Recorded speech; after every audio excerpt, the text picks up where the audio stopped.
সে একটা পানি দিছে, তারপরে কি যেন একটা বন্টন দিছে, তারপর বন্টন আমি গ্রান টান শুকতেছিলাম, আমার শুকুর টুকুর চোখ থাকলে বুঝুন না। পর আমি জিজ্ঞেস করতেছিলাম তার যে পিক টিকের কিছু আছে কিনা এই জায়গায়, হ্যাঁ বললো যে না নাই মিষ্টি। বাট তারপরে সে বোঝে নাই আমি কেন এটা অ্যাভয়েড করতেছি। সে বললো যে I don't understand why you avoid this.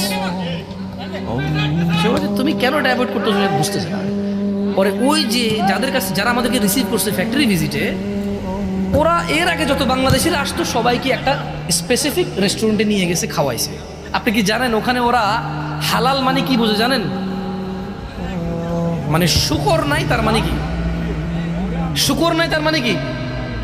মদ নাই তার মানে কি? হালাল। কিন্তু যে বিসমিল্লাহ বলে জব যে করতে হয়, বিসমিল্লাহ বলে জব করতে এটা তো জানে না। এবং বাংলাদেশিরা, পাকিস্তানিরা, ইন্ডিয়ানরা, সৌদিরা, কুয়েতিরা, এই পুরো পৃথিবীর সমস্ত মুসলিম আমরা অপারগ হয়েছি।